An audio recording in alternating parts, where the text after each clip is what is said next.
आज सुनते हैं रवि प्रदोष व्रत कथा और महात्म्य। तो एक बार बोलिए प्रेम से शिव जी की जय, माता पार्वती की जय। जब प्रदोष तिथि किसी वार को पड़ती है तो प्रदोष तिथि को उस नाम से जाना जाता है। अगर सोमवार को प्रदोष पड़ रहा है तो उसे सोम प्रदोष व्रत के नाम से जाना जाता है। वही रविवार के दिन अगर प्रदोष पड़ रहा है तो उसे रवि प्रदोष व्रत के नाम से दिन कहा जाएगा। रवि प्रदोष व्रत की कथा सुनने व पढ़ने से जीवन के सभी कष्ट दूर हो जाते हैं और भगवान शिव की असीम कृपा प्राप्त होती है। त्रयोदशी के दिन जो वार पड़ता है उसी का त्रयोदशी प्रदोष व्रत करनी चाहिए और उसी दिन की कथा पढ़नी व सुननी चाहिए।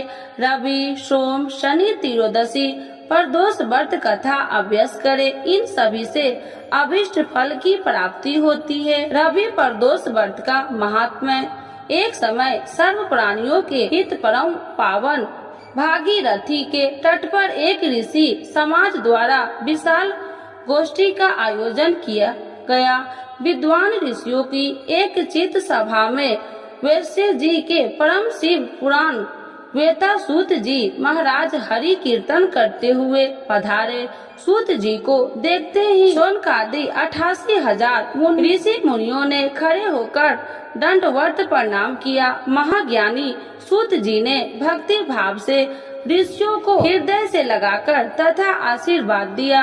विद्वान ऋषिगण और सब शिष्य आसनों पर विराजमान हो गए। मुनिगण विनीत भाव से पूछने लगे कि हे परम दयालु, कली काल में शंकर की भक्ति किस आराधना द्वारा उपलब्ध होगी, हम लोग को बताने की कृपा कीजिए, क्योंकि कलयुग में सभी प्राणी पाप कर्म से रत रहकर वेद शास्त्रों से विमुख रहेंगे। दीन जन अनेकों संकटों से अस्त रहेंगे। हे मुनि श्रेष्ठ, कली काल में सत्य कर्म की और किसी की रुचि न होगी। जब पुण्य क्षीण हो जाएंगे तो मनुष्य की बुद्धि असत कर्मों की ओर खुद व खुद प्रेरित होगी, जिससे दुर्वाचारी पुरुष वश रहित समाप्त हो जाएंगे। इस अखिल भूमंडल पर जो मनुष्य ज्ञानी होकर ज्ञान की शिक्षा नहीं देता, उस पर परम पिता परमेश्वर कभी प्रसन्न नहीं होते हैं। हे महामुने, ऐसा कौन सा उत्तम व्रत है जिससे मनोवांछित फल की प्राप्ति होती है, आप कृपा कर बतलाइए। ऐसा सुनकर दयालु हृदय श्री सूत जी कहने लगे कि हे श्रेष्ठ मुनियों तथा शौनक जी, आप धन्यवाद के पात्र हैं। आपके विचार सराहनीय एवं प्रशंसनीय हैं। आप वैष्णव अज्ञ नैन है, क्योंकि आपके हृदय में सदा परहित की भावना रहती है।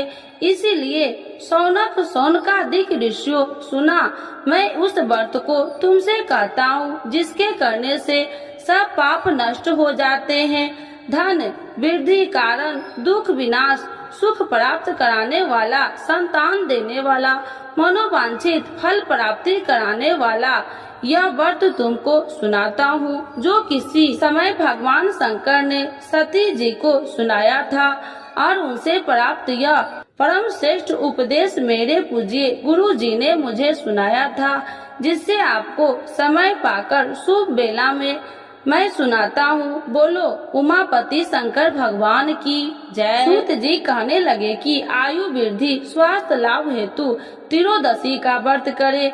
इसकी विधि इस प्रकार है। प्रातः स्नान कर निराहार रहकर शिव ध्यान में मग्न हो। शिव मंदिर में जाकर शंकर की पूजा करे। पूजा के पश्चात अर्घ पुण्य त्रिपुण का तिलक धारण करे, बेल पत्र चढ़ाए, धूप दीप अच्छा से पूजा करे, ऋतु फल चढ़ाए, ओम नमः शिवाय मंत्र का रुद्राक्ष की माला से जप करे, ब्राह्मण को भोजन कराकर सामर्थ्य अनुसार दक्षिणा दे। सत्य भाषण करना परम आवश्यक है। हवन आहुति भी देनी चाहिए। इसके बाद मौन व्रत धारण करे। व्रती मंत्र श्री ही कल्ली नमः शिवाय स्वाहा से आहुति दे, इससे अभिष्ट फल की प्राप्ति होती है। व्रती पृथ्वी पर शयन करे, एक बार भोजन करे, इससे सर्व कार्य सिद्धि होते हैं। श्रावण मास में तो इसका विशेष महत्व है। यह सर्व सुख धन आरोग्यता देने वाला है। यह व्रत सभी मनोरथों को पूर्ण करता है। हे ऋषिवरों, यह प्रदोष व्रत जो मैंने आपको बताया, किसी समय शंकर जी ने सती को और वेद व्यास मुनि ने मुझको सुनाया था। शौनकादि ऋषि बोले, हे पूज्यवर महात्मे, आपने यह व्रत परम गोपनीय मंगल पद कष्ट निवारण बतलाया है। कृपया यह बताने के कष्ट करे कि यह व्रत किसने किया और उसे क्या फल प्राप्त हुआ। रवि प्रदोष व्रत की कथा। श्री सूत जी बोले, हे विचारवान ज्ञानियों, आप शिव के परम भक्त हैं। आपकी भक्ति देखकर मैं व्रती पुरुषों की कथा सुनाता हूँ। एक गांव में अति दीन ब्राह्मण निवास करता था। उसकी स्वाधी स्त्री प्रदोष व्रत किया करती थी। उसे एक ही पुत्र रतन था। एक समय की बात है, वह पुत्र गंगा स्नान करने के लिए गया। दुर्भाग्यवश मार्ग में चारों ओर से उसे घेर लिया और वे कहने लगे कि हम तुम्हें मारेंगे, नहीं तुम अपने पिता के गुप्त रत्न के बारे में हमें बता दो। बालक दीन भाव से कहने लगा कि हे बंधुओं, हम अत्यंत दुखी दीन हैं, हमारे पास धन कहाँ है। चारों ने कहा कि तेरे इस पोटली में क्या बंधा है। बालक ने निसंकोच कहा कि मेरी माँ ने मेरे लिए रोटियां दी है। यह सुनकर चारों ने अपने साथियों से कहा कि साथियों, यह बहुत ही दीन दुखी मनुष्य है, अतः हम किसी और को लूटेंगे। इतना कहकर चारों उस बालक को जाने दिया। बालक वहाँ से चलते हुए एक नगर में पहुँचा। नगर के पास एक बरगद का पेड़ था। वह बालक उसी बरगद के पेड़ के वृक्ष की छाया में सो गया। उसी समय उस नगर के सिपाही चोरों को खोजते हुए उस बरगद के पेड़ के वृक्ष के पास पहुँचे और बालक को चोर समझकर बंदी बना राजा के पास ले गए। राजा ने उसे कारावास में बंद कराने का आदेश दिया। उधर बालक की माँ भगवान शंकर जी का प्रदोष व्रत कर रही थी। उसी रात राजा को स्वप्न हुआ कि यह बालक चोर नहीं है, प्रातः काल ही छोड़ दो, नहीं तो आपका राज्य वैभव सब से ही नष्ट हो जाएगा। रात्रि समाप्त होने पर राजा ने उस बालक से सारा वृत्तांत पूछा। बालक ने सारा वृत्तांत राजा को सुना दिया। बालक की बात सुनकर राजा ने सिपाही भेजकर बालक के माता पिता को पकड़वाकर बुला लिया।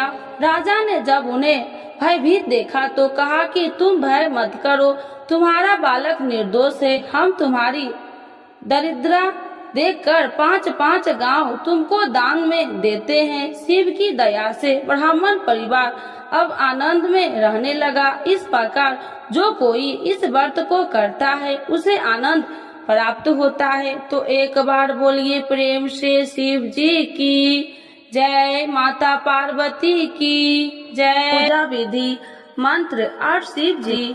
सनातन धर्म में हर माह के शुक्ल पक्ष और कृष्ण पक्ष की त्रयोदशी तिथि को प्रदोष व्रत रखा जाता है, इसलिए इसे रवि प्रदोष कहा जाएगा। यह दिन भगवान भोलेनाथ की पूजा आराधना के लिए समर्पित है। मान्यता है कि प्रदोष व्रत के शिव पूजन करने से सभी दुख दूर होते हैं और शिव जी अपने भक्तों को धन सुख समृद्धि का आशीर्वाद देते हैं। इस दिन शाम को 6:51 से लेकर रात 9:02 तक प्रदोष काल मुहूर्त में शिव जी की पूजा की जाएगी। रवि प्रदोष व्रत की पूजा विधि। रवि प्रदोष व्रत के दिन सुबह जल्दी उठे, स्नान आदि के बाद स्वच्छ कपड़े पहने, मंदिर की साफ सफाई करे, फिर शिव जी को धूप दीप और नैवेद्य अर्पित करे। शिवलिंग पर कच्चा दूध और गंगा जल से अभिषेक करे। इसके बाद सायंकाल में भगवान शिव की विधिवत पूजा करे, शिवलिंग पर जलाभिषेक करे, प्रदोष व्रत की कथा पढ़े या सुने, शिवलिंग पर बेलपत्र, फूल, धतूर, आक के फूल और भस्म चढ़ाए। इसके बाद शिव जी के मंत्र ओम नमः शिवाय का 108 बार जाप करे और अंत में शिव गौरी समेत सभी देवी देवताओं की आरती उतारे।